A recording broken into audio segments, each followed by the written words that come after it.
खरंच खूप भारावून गेलो मी आणि खूप विशेष वाटतं आहे, काहीतरी वेगळं वाटतं आहे आज मला. आदरणीय गिरीशजी मालपानी साहेब, मनीषजी मालपानी साहेब, राजेशजी मालपानी साहेब आणि तरुण मित्र अमोलजी खताळ साहेब आणि व्यासपीठावर उपस्थित असलेले कडलक सर, नेहे सर आणि उगले सर आणि इतर मान्यवर आणि सगळ्यात महत्त्वाचं आपण सर्व उपस्थित असलेले बंधू भगिनी माता, आपल्या आयुष्यातला इतका अनमोल वेळ आपण इथं दिलात ह्या कार्यक्रमाला, त्याबद्दल तुमच्या सगळ्यांचं मनापासून धन्यवाद व्यक्त करतो.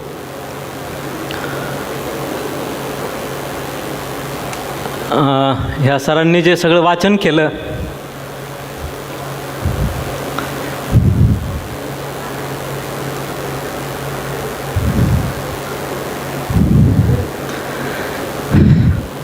सॉरी बरं,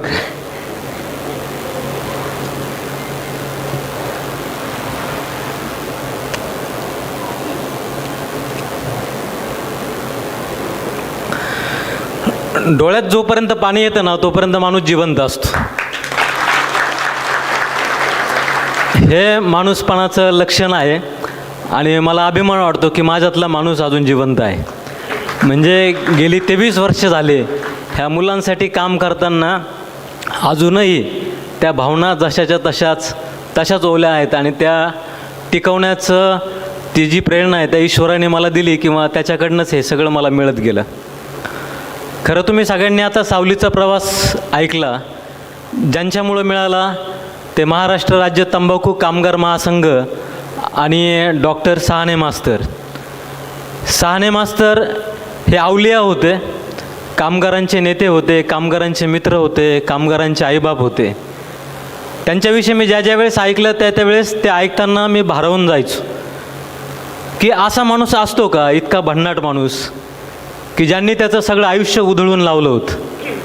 मला एक किस्सा आमचे मित्र महबूब सय्यद यांनी सांगितलं होता.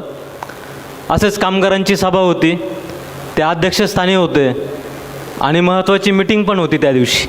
ते स्टेजवर बसलेले होते. आपल्याला खरं माहीतच नसतं आपल्यासाठी कोण झिजलं आहे, कोणी आपली आहुती दिली, कोणी जमिनीमध्ये खोलवर गाडून घेतलं आहे. त्या गाडून घेतल्यामुळं आपण सगळेजण आज खूप छान आयुष्य जगतो आहे. अशा ह्या महान विभूती असतात. त्यातले सहाने मास्तर होते. तर तो किस्सा असा होता, ते स्टेजवर बसलेले होते, त्यांचं भाषण होतं, अध्यक्षीय भाषण, आणि निरोप आला संगमनेरवरनं की त्यांच्या पत्नी त्यांचं निधन झालं आहे. आता ते सांगायचं कसं, हा मोठा पेच होता कार्यकर्त्यांना, कारण स्टेजवर कार्यक्रम आहे, समोर कामगार बसलेले आहेत, कामगारांच्या महत्त्वाच्या प्रश्नांवर ती सभा होती. आणि मग ते महबूब सय्यदांकडे ती जबाबदारी दिली की तुम्ही जा आणि सांगा सहाने मास्तरांना की तुमच्या पत्नींचं आत्ता निधन झालं आहे. त्यांना क्षणभर काही कळालंच नाही की मी कसं जायचं आणि कसं म्हणायचं की मास्तर तुमची अर्धांगिनी आज तुम्हाला सोडून गेली. न राहून कसं बसं ते स्टेजवर गेले आणि त्यांनी हळूच कानात सांगितलं की मास्तर,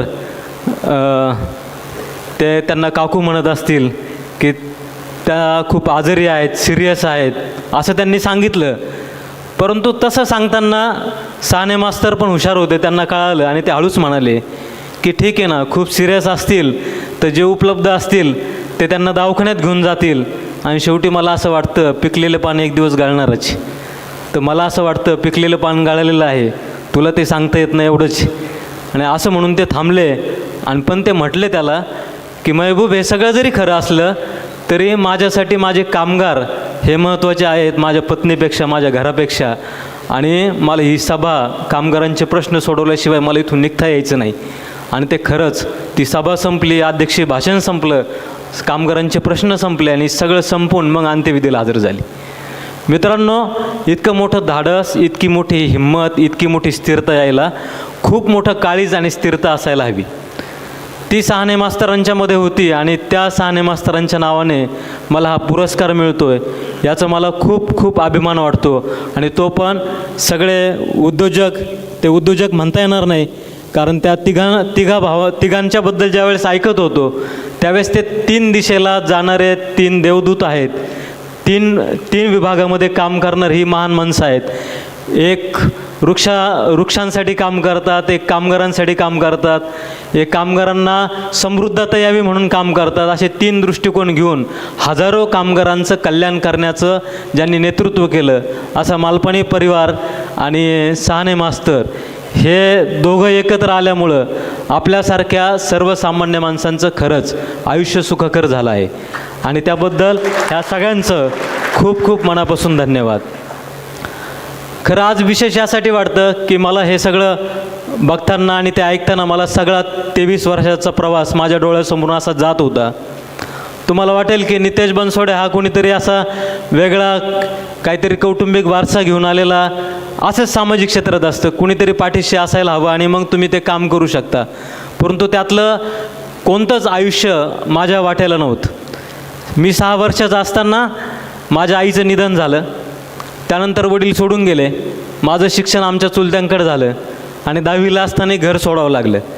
मग नंतर मी क्लासेस घेऊन माझं शिक्षण पूर्ण केलं, माझ्या बहिणीचं शिक्षण पुढं केलं, 12वी सायन्स पूर्ण केलं आणि मला एका चांगल्या कंपनीमध्ये जॉब मिळाला.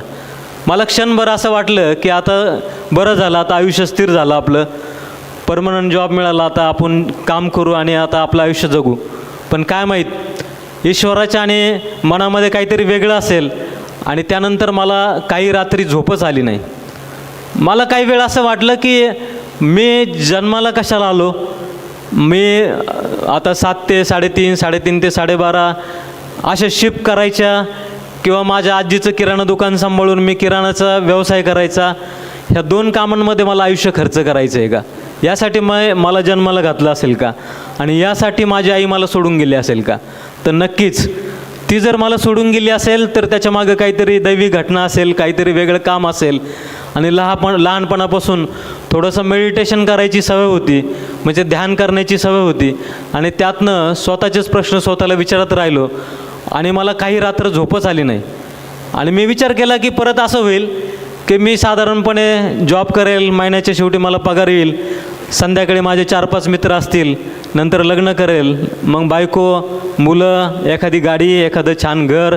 आणि संध्याकाळी आल्यानंतर तू किती ब्रँडेड शर्ट घातला, तू किती चांगली ब्रँडेड गाडी घेतली आणि मी किती घेतली, तुझे शूज कोणत्या कंपनीचे, माझे शूज कोणत्या कंपनीचे, तू प्लॉट घेतला का आता, मी प्लॉट घेतला आता, मी हा टाऊक मारला, तो टाऊक मारला. असे सगळे टाऊक असलेल्या सगळ्या गप्पा आपले होतील. आणि मग असं करत करत 70-75 वर्ष आयुष्य जे काही मिळालेलं असेल ते संपेल आपलं. आणि संपताक्षणी म्हणेल की माझ्या बँकेमध्ये एवढी FD होती, एवढे माझे प्लॉट झाले आणि इतकी संपत्ती आहे, मी आता श्रीमंत झालो. आणि असं करत करत मी गेलेलो असेल. तर खरा प्रश्न पडला यासाठी आपण ह्या जमिनीवर आलेलो आहे का? तर नक्कीच मला माझं असं उत्तर मिळालं की माझा जन्म नक्कीच यासाठी झालेला नाही. इतकं छोटं आयुष्य जगण्यासाठी तर नक्कीच झालेलं नाही.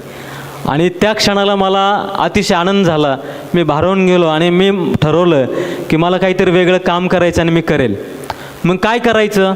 तर लहानपणापासून एक वेदना अनुभवल्या होत्या. ज्यावेळेस आई जाते ना तुमची, त्यावेळेस प्रचंड मनस्ताप तुमच्या आयुष्याला लागलेला असतो. भले नातेवाईक तुमच्या अवतीभोवती असू द्या, परंतु तुम्हाला सारखं केविलवाणेपणा आणि भेदभाव ह्या 2 गोष्टींमध्ये तुम्हाला तुमचं शोषण, मानसिक आणि कौटुंबिक शोषण हे कायमस्वरूपी होत असतं. ते शोषण माझ्याही वाट्याला आलं.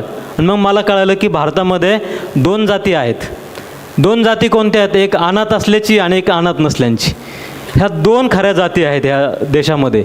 ज्यांना आईवडील नाहीत ना, त्यांचं आयुष्य अतिशय विचित्र अवस्थेमध्ये त्यांना जगावं लागतं. ते ह्या देशातला कोणत्याच घटकामध्ये ती माणसं मोडत नाही. त्यांची सातत्याने उपेक्षा होते किंवा केविलवाण्या नजरेने त्यांना मारलं जातं. असं सगळं घडतं. आणि दुसरं असतं की ज्यांना आईवडील मिळाले, ज्यांना घर मिळालं, ज्यांना कुटुंब व्यवस्था मिळाली, म्हणजेच लहानपणापासून प्रेम, मायेचा स्पर्श, तुमचं कौतुक करणारं डोक्यावरचा हात मिळतो, तुम्ही भांडणं केल्यानंतर तुम्हाला सपोर्ट करणारे आईवडील मिळतात. परंतु तशा कोणत्याच गोष्टी आमच्या वाट्याला आल्या नाही. म्हणजे भांडणं केले तर आम्हाला म्हटलं जायचं, बघा ना काय भांडखोर आहे, याला आई नाही म्हणून असं आहे. शाळेत पहिला नंबर आला तर परत म्हटलं जायचं, बघा ना याला आई नाही आणि पहिला नंबर आला. म्हणजे दोन्ही बाजूने आमची कुचेष्टा व्हायची. आणि त्या सगळ्या वेदना, त्या सगळ्या हालापेष्टा त्या मानसिक स्तरावरच्या होत्या. आणि त्यानंतर मग त्या आर्थिक स्तरावर गेल्या, कौटुंबिक स्तरावर गेल्या. असं करत करत ते आयुष्य सुरू झालं. आणि म्हणून त्या आयुष्याची जी पार्श्वभूमी होती त्यातनं असं ठरवलं की मी पण थोडासा मोठा झालो तर एक मुलांचं घर करेल आणि त्या घरामध्ये अशी मुलं ठेवेल की त्या मुलांना फक्त आणि फक्त प्रेम असेल, तिथे त्यांना कुटुंब असेल, त्यांना आपलं म्हणणारं कोणीतरी असेल. आणि असं ठरवून 2001ला आम्ही काम सुरू केलं. मी नगर शहरामध्ये गेलो, पत्रकारितेचा कोर्स केला आणि मला जी तुरळक मानधन मिळत होतं त्या मानधनातनं एक 250 रुपये खुली भाड्याने रूम घेतली आणि 3 मुलांपासून हा प्रवास सुरू झाला. पण खूप कठीण होतं, कारण नगरला ना नातेवाईक होते, ना कोणता कौटुंबिक असा सपोर्ट होता, राजकीय पार्श्वभूमी नव्हती, कोणी परिचयाचं माणसं नव्हते. सगळं पूर्णपणे उजाड माळ रानासारखं होतं, पूर्णपणे अनाथ पण होतं. म्हणजे मला आठवतं, मला ज्यावेळेस संस्थेची घटना स्थापन करायची होती त्यासाठीचे 250 रुपये पण खिशात नव्हते. अशा अवस्थेत संस्थेची स्थापना केली आणि संस्थेला नाव दिलं संकल्प प्रतिष्ठान. आणि त्याच्यामध्ये म्हटलं की सावलीचं एक घर करूयात आणि त्या घरामध्ये जो मुलगा येईल त्या मुलाला प्रेम आणि आनंद मिळेल. आणि अशा पद्धतीने त्या सावलीचं काम सुरू झालं. ह्या सगळ्या सावलीमध्ये मग कोणती मुलं येत गेली?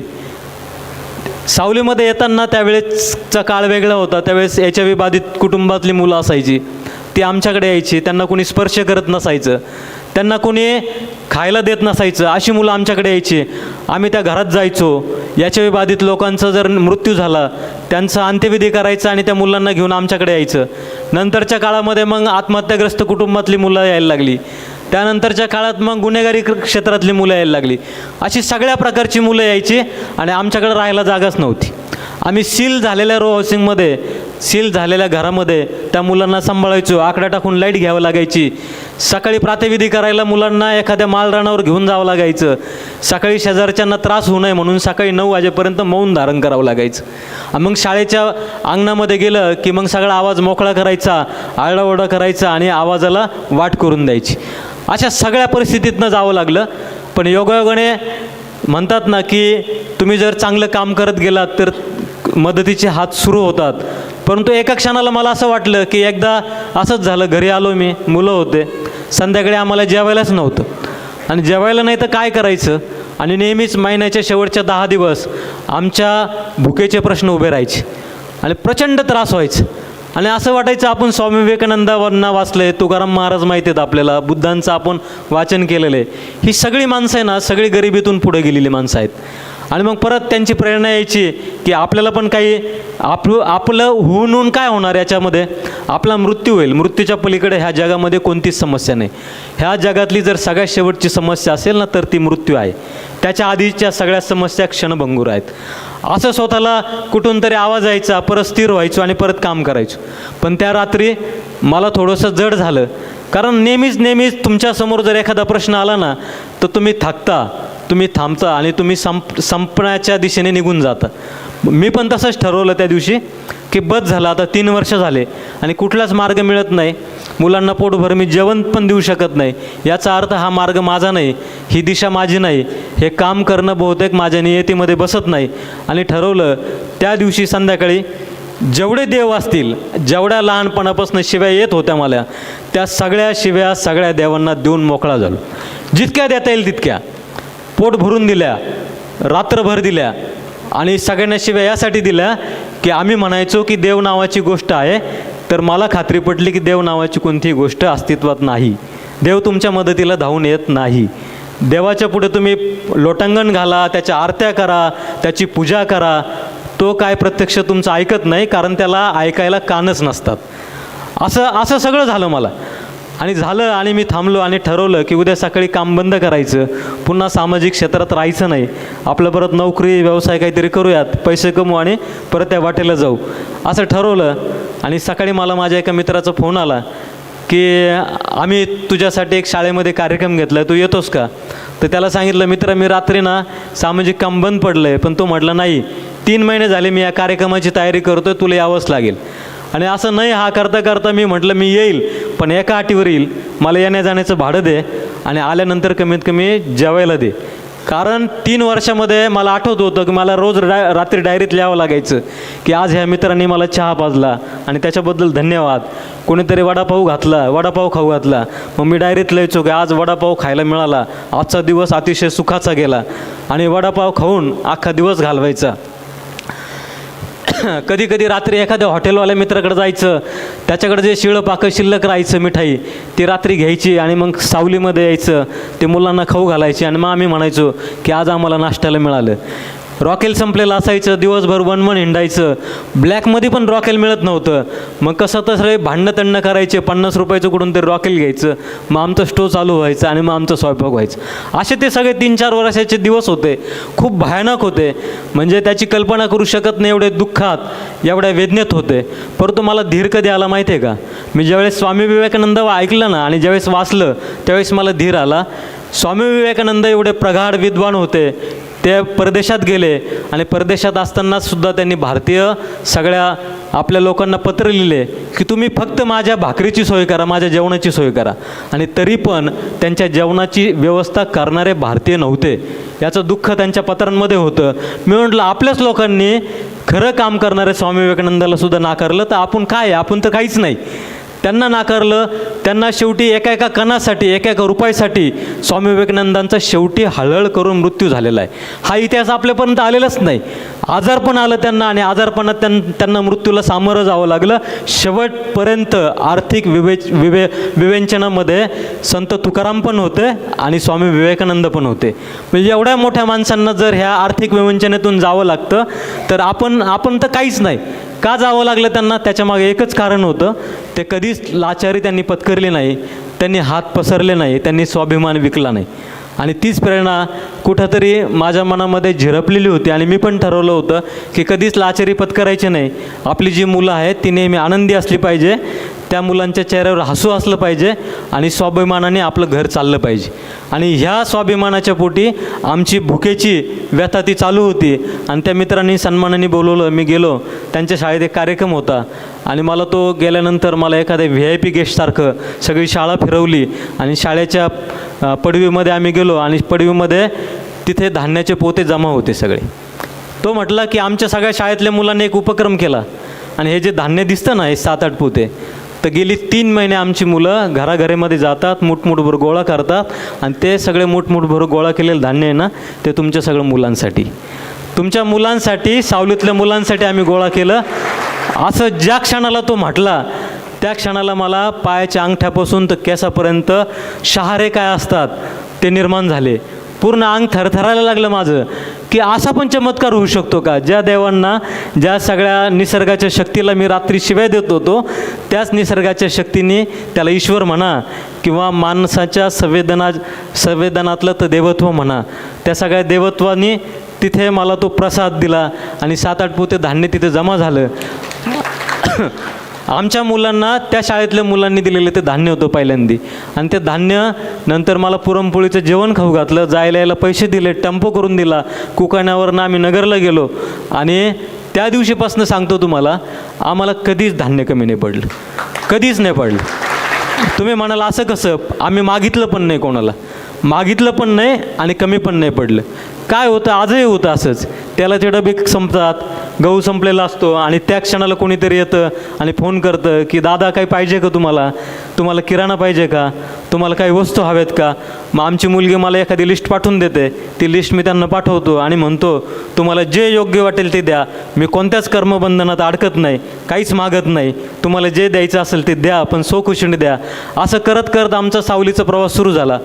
दुसरी एक बाजू असते हे सगळं काम करताना, ज्यावेळेस अनाथ मुलं आपण म्हणतो, खरं अनाथ हा शब्द हा खूप तिरस्करणीय आहे. आम्ही हा शब्द पहिल्यांदा बंद केला आमच्या नगरमध्ये, अनाथ म्हणायचं नाही. कारण आपण सगळेजण त्या मुलांचे आईबाप आहोत, मित्र आहोत, भाऊ बहिणी आहोत आपण, म्हणून आम्ही तो शब्द बंद केला. दुसरं एक मोठं काम केलं की ह्या मुलांच्यासाठी जे लोक येतात ते हातात काहीतरी वस्तू देऊन फोटो काढतात, ते बंद केलं. तिसरी सगळ्यात मोठी गोष्ट केली आम्ही, सगळी सत्ता, सगळं स्वामित्व, सगळा मालकीपणा तो सगळ्या प्रत्येक मुलांच्या हातामध्ये दिला. ती मुलं त्या सावलीचे मालक बनले.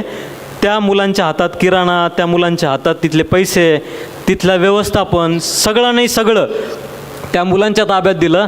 मी जर गेलो तर माझ्या मोठ्या मुली चेक घेऊन येतात, ब्लँक चेक असतो, मला सही मागतात, मी सही देतो. त्या ब्लँक चेकवर त्यांना काय लिहायचं असेल ते लिहितात, नाव लिहायचं असेल लिहितात. पण कधीही कोणालाच असं वाटलं नाही की आपण त्यातली अफरातफर करावी, कधीच केली नाही. कधीच असं झालं नाही की किराण्याचं काहीतरी अपव्यय केला, कधीच असं घडत नाही. आणि ते सगळं सावलीतली मुलं चालवतात. सुरुवातीच्या काळात ज्यावेळेस ही मुलं येत गेली त्यावेळेस थोडंसं अवघड असायचं. एक किस्सा फक्त मला सांगावा वाटेल, आता 3-4 वर्षापूर्वीचा आहे. एक मुलगी होती, कर्नाटकमध्ये सापडली पोलिसांनी कळालं की ती नगर जिल्ह्यातली आहे, जामखेडची आहे. मग तिला आणून ठेवलं पोलिसांनी, त्या सरकारी संस्थेमध्ये तिला ठेवलं.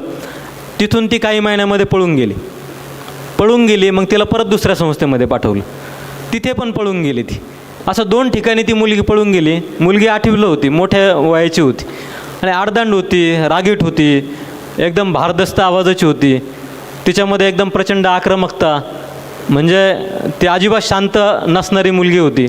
तर ते सगळे घाबरले, ही मुलगी सातत्याने पळून जाती, करायचं काय. मग शेवटी एक कोर्ट असतं, त्या कोर्टाने निर्णय घेतला की ह्या मुलीला सावलीमध्ये ठेवा, सावलीमध्ये ती छान राहील. मी म्हटलं असं काही करू नका, एक तर आमच्याकडे कंपाऊंड नाही, आमच्याकडे शिपाई नाही, आमच्याकडे मॅनपॉवर नाही, सगळे मोठी मुलं संस्था चालवतात, कसं सांभाळायचं. तुमच्या सुरक्षित व्यवस्थेमध्ये जर ती मुलगी राहत नसेल, जिथं मुबलक पैसे आहेत, सगळ्या गोष्टी आहेत, तिथे ती थांबत नाही, तर आमच्याकडे कशी थांबेल. पण ते म्हटले की दादा आमचा तुमच्यावर विश्वास आहे, फक्त ती तुमच्याकडेच थांबेल. मी म्हटलं ठीक आहे. आणि नाही हा करता मी मोठ्या मुलांशी चर्चा केलं. मोठे मुलं म्हटले नको दादा, एकतर आपणच आत्ताच्या 4-5 केसेस अशा होत्या, त्याच्या आधी आमच्याकडे 60 घर फोडलेला, 3 हाफ मर्डर केलेला, वयाच्या 14व्या वर्षात त्याला 3 मैत्रिणी असलेला, त्याला व्हाईटनरचं व्यसन असलेला, असा एकदम भारी पोरगा आम्ही 1.5 वर्ष सांभाळला होता करोनाच्या काळामध्ये. त्यांनी कमीत कमी लाखभराचं नुकसान आमचं केलेलं होतं. तरी पण त्या मुलाला आम्ही 1.5 वर्ष सांभाळलं. तो आमच्याकडून पळून जायचा, आम्ही जायचो. मला बघितलं असं लांब बसलेला दिसला की पळत यायचा, दादा तुम्ही आले की न्यायला, बरं झालं. परत गाडीत बसायचं, परत सावलीत द्यायचं. परत त्याला ते व्यसनाचं लहर आली की परत पळून जायचं. असं त्याने वर्षभरात कमीत कमी 10 वेळेस केलं असेल. पण त्याचं खूप प्रेम जडलं होतं आमच्याशी आणि त्या प्रेमाच्या नात्याने तो थोडासा डेव्हलप झाला. तर मुलांना म्हटलं इतका आपण मुलगा जर सांभाळाय तर ही मुलगी हिला सांभाळू आपण. मग आम्ही घेतलं तिला.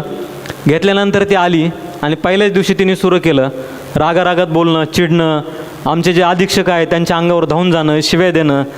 आणि तिला म्हटलं शाळेत जा. मी शाळेत जाणार नाही, काय करायचं करा, मला झोपायचं आहे.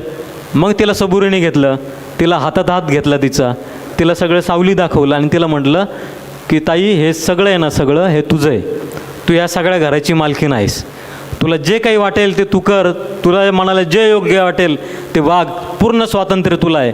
आणि तिला पूर्ण स्वातंत्र्य दिलं. तिला असं वाटलं की बरेच जण असं तोंडी म्हणतात स्वातंत्र्य दिलं जातं, तर तिला महिन्यात, 2 महिन्यात, 3 महिन्यात कळालं की ह्यांनी आपल्याला खरं स्वातंत्र्य दिलेलं आहे. मग आम्ही दिलं. ती रोज 12 वाजता उठायची, आम्ही काउन्सिलिंग करायचो, सगळं करायचो. शाळेत जायला अजिबात तयार नसायची. वर्ष गेलं, 2 वर्ष गेलं, मग हळूहळू ती शाळेत जायला लागली. मग ती 9वीला शेवटच्या महिन्यामध्ये शाळेत गेली. मग 10वीला काही महिने शाळेत गेली. मग ती हळूहळू रुळली. तिच्यातलं रागाचं रूपांतरण आम्ही प्रेमामध्ये केलं, तिच्यातलं हिंसेचं रूपांतर अहिंसेमध्ये केलं.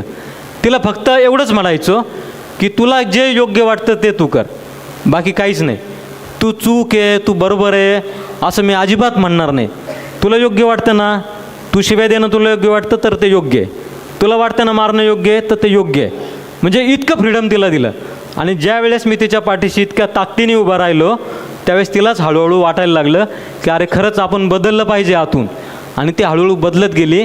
मला अतिशय आनंद वाटतो की जी मुलगी पळून जायची त्या मुलीला 10वीला 55% मार्क मिळाले. जिच्या आयुष्यात जिने शाळा बघितली नव्हती. तिचे वडील मारवाडी होते, आई पारध्याची होती. अशा विभक्त कुटुंबातली ती मुलगी होती. वडिलांनी सोडून दिलं, आईचं निधन झालं. अशा वाईट परिस्थितीतनं त्या मुलीला आम्ही घेतलं होतं. आणि तिचा तो उद्रेक तिच्या मनामध्ये होता, तिचा तो राग होता की माझ्या आयुष्यात असं का घडलं. आणि त्या रागारागातनं तिचं सगळं ते बाहेर यायचं. आणि ती जोपर्यंत 8वीपर्यंत होती तोपर्यंत तिला काय सहन करावं लागलं असेल हे माझं मला माहिती. आणि मग हळूहळू ती सुधारली. 10वीला टक्के चांगलं पडले. आणि मग हळूच मला म्हणाले की दादा मला हॉटेल मॅनेजमेंटचा कोर्स करायचं. मग ती स्वयंपाकघरात जायला लागली, भाजी बनवायला लागली, चपात्या बनवायला लागली, लहान मुलांना सांभाळायला लागली. आणि आता ती रोज 2 बस बदलते. भूषणनगरमधनं निघते, माळीवाड्याच्या बसस्टँडला जाते, माळीवाड्याच्या बसस्टँडवरून न्यूआर्ट्स कॉलेजला जाते, दिवसभर कॉलेज करते आणि संध्याकाळी सुखरूप येते. असं वर्षभर तिने केलं की जी मुलगी पळून जायची ती मुलगी स्थिरावली आणि आता मला म्हणाली की मी एक मोठं हॉटेल उभं करणार आणि ते हॉटेल चालवणार मी. मला आत्ताच लग्न नाही करायचं, मी पायावर उभं राहील आणि सशक्त होईल. अशा एक ना अनेक केसेस आमच्याकडे येतात. कधी कधी एखाद्या मुलीच्या समोर तिच्या आईला ठेचून मारलेलं असतं, एखाद्या मुलाच्या समोर स्वतःच्या वडिलांनी गळ्याला फास घेतलेला असतो. तो लहान वयातमध्ये आमच्याकडे तो 5 वर्षाचा असताना 6-6, 8-8 महिने तो एक शब्दही कोणाशी बोलत नसतो, कारण त्याला रोज त्याच्या वडिलांनी फासावर गेलेला वडिलांचा चेहरा दिसत असतो. अशी मुलं ज्यावेळेस येतात ना त्यावेळेस गलबलून जातं. आणि तुम्ही सांगा, अशी मुलं आल्यावर आपण त्यांना काय सांगायचं? शाळेत जा सांगायचं? अहो, त्यांना शाळेची गरज नसते, त्यावेळेस त्यांना कपड्यांची गरज नसते, त्यांना जेवणाची गरज नसते. त्यांना फक्त आणि फक्त त्यांना स्पेस हवी असते, ऐकून घेणारी माणसं हवी असते. मग आमच्या सावलीची भूमिका काय होती पहिल्यापासून? आम्ही पण हळूहळू शिकत गेलो. मी पहिल्यांदाच ठरवलं की आम्हाला सावली नावाची जरी संस्था असेल, त्या संस्थेच्या वाढीपेक्षा तिथे असणारा एक मुलगा मोठा झाला पाहिजे, त्याचा आंतरिक विकास झाला पाहिजे. त्या आंतरिक विकासासाठी खूप आम्ही भर दिला, त्यासाठी खूप कष्ट केले. तासनतास एका मुलाला दिले, महिने आम्ही एक मुलाला दिले. जो वेळ आम्ही पैसे गोळा करण्यासाठी घालू शकलो असतो, पण आम्ही ठरवलं होतं की पैसे काय आज आणि उद्या असतात, पण माणसं एकदा गेली की गेले. माणूस महत्त्वाचा असतो, पैसे महत्त्वाचे नसतात. पैसा हा फक्त माध्यम आहे आणि परमेश्वर इतका ताकदीचा आहे ना, निसर्ग एवढा ताकदीचा आहे, तो तुम्हाला देतो, तो थांबत नाही. खातर साहेबांचं उदाहरण घ्या, दिलं का नाही? करा, तुम्ही कष्ट करत राहा. आणि मला आयुष्याने एकच गोष्ट शिकवली. एकदा मी एका गावामध्ये थांबलो होतो, ज्या गावातून मी नगरला यायचो. मला ना 25 पैशासाठी मला थांबावं लागायचं, कधी 50 पैशासाठी. रिक्षाला भाडं नसायचं ना, रडायचो खूप मी की आता काय करायचं, आता 50 पैसे नाही, म्हणायचं कसं काय मला फुकट घेऊन जा. आणि कधी कधी म्हणायचो बिनलाजासारखं, पण एकदा ना थोडाला लाज वाटते ना, कधी कधी अभिमान जागा होतो. तसं माझं झालं. मी म्हटलं काय आपलं भिकारी अवस्था आहे, 50 पैसे नसतात खिशात, 1 रुपया नसतो आपल्याकडं आणि आपल्याला जाता येत नाही. मी खूप रडलो एक दिवस, तिथं रडत रडत थांबलो. आणि मला काय माहीत, आतून असं एक आवाज आला, असं वाटलं मला, एक विचार आला की ठीक आहे ना, आत्ता पैसे नाहीत, आत्ता हे दुःख झालं. आणि दुःख प्रत्येकाच्या आयुष्यामध्ये एकदा येतच असतं, पण आपण ते दुःख काय करतो, घेतो आणि आयुष्यभर राबवतो. मला त्यावेळेस एक चावी सापडली की आत्ता हा दुःखाचं क्षण आहे, हे दुःख झालं, ही अडचण आहे माझ्यापुढे, हे आयुष्य असंच आहे. आणि आत्ता जो क्षण आला, मला जे वाईट वाटलं, जे रडलो मी, ते गेलं, इतिहासामध्ये जमा झालं, ते परत रिपीट नाही होणार. जो विचार आला मला, ज्या वेदना झाल्या त्या गेल्या. समुद्रात जशी लाट येते आणि ती निघून जाते, तुम्ही जसं समुद्राच्या कडेला हस्ताक्षर करतात, लाट येते आणि ते हस्ताक्षर विझून जातं, ते थांबत नाही. तसंच मला हा दुःखाचा विचार आला, माझ्याकडे पैसे नाही हा विचार आला, मला वाईट वाटलं, आत्महत्या करायचा विचार आला, सगळं निघून गेलं त्या क्षणात. आणि म्हटलं की ह्या क्षणाला काय माझ्याकडे, ह्या क्षणाला फक्त आनंद आहे माझ्याकडे, फक्त आणि फक्त आनंद. आणि ती चावी ज्या क्षणाला सापडली ना मला, त्या क्षणाला ती चावी घेऊन आजपर्यंत मी जगतो. रोज सकाळी उठतो आणि मी उठल्यानंतर मी म्हणतो की चला, आजचा दिवस आपल्याला गिफ्ट मिळालं, आज आत्ता तो दिवस आपल्याला छान घालवायचं. संध्याकाळी झोपताना म्हणतो की आत्ता दिवसाचा शेवट झाला, माहीत नाही सकाळी उठेल का नाही उठेल मी, मला काहीच कल्पना नाही, उद्याचा दिवस माझ्या हातात एक नाही. रात्री झोपतो म्हणजे रात्री माझा मृत्यू होतो, सकाळी परत मी जिवंत होतो. आणि मी ह्या भारत देशामध्ये जन्मलो याचा अभिमान वाटतो, कारण ही अतिशय महान पुरुषांची भूमी आहे. ज्या महापुरुषांनी आम्हाला बुद्ध दिला, ज्यांनी महावीर दिला, ज्यांनी स्वामी विवेकानंद, महात्मा गांधी इतके भगतसिंग, इतकी मोठी मोठी माणसं, संत तुकारामांसारखी माणसं दिली. आणि या सगळ्यांचे विचार एकच होते की ह्या समाजामध्ये प्रेम निर्माण करायचं आपल्याला, ह्या समाजामध्ये शांतता निर्माण करायची. आणि हे सगळं म्हणताना खूप छान वाटतं, मलाही वाटायचं असं. मग आम्ही आमच्यामध्ये गेलो, आम्ही सगळे मुलं हा विचार करतो की आम्हाला काहीच नाही, म्हणजे आमचं एक ब्रीदवाक्य आहे सावलीतलं, काही हो, कितीही भांडणं झाले, कितीही मारामाऱ्या झाल्या, एकमेकांनी शिव्या दिल्या तरी चालेल, पण आपल्याला एकमेकांशी प्रेमाने वागायचं. तुम्ही कधी पण या सावलीमध्ये, आमच्याकडचं 7 वर्षाचा परिणित आणि आमची सगळ्यात मोठी मुलगी आता अर्चना, ती 23 वर्षाची आहे, की जी जन्मल्याबरोबर तिची आई वारली. तिच्या भावाने बोळ्याचं दूध असतं ना तसं पाजून तिला मोठं केलं. कुपोषित मुलगी आणि त्या मुलीला आम्ही हळूहळू डेव्हलप केलं. 12वीपर्यंत ती सारखं म्हणायची मला आत्महत्या करायची, माझ्या जगण्यात अर्थ नाही. आणि तिचं मन उलगडायला जवळजवळ इतके वर्ष जाऊ द्यावं लागले आम्हाला. आम्ही जाऊ दिले. आता ती MSW झाली आणि सगळं सावलीचं काम ती पाहते टोटल. म्हणजे मला काहीच बघू देत नाही ती. सगळ्याचे सगळे व्यवस्थापन, मुलांना सांभाळणं, सगळं काम ती करते. बाकीची मोठी मुलं करतात. आणि म्हणून आम्ही असं ठरवलं, किती समस्या येऊ द्या सावलीमध्ये, तर आपल्याला फक्त काय करायचं आहे, आनंदाने आणि प्रेमाने जगायचं. हे आमचं ब्रीद आहे. ते ब्रीद घेऊन आम्ही आमचं सावलीचं प्रभात चालू आहे. आता एवढ्यातच आम्ही सावलीसाठी एक जागा घेतली.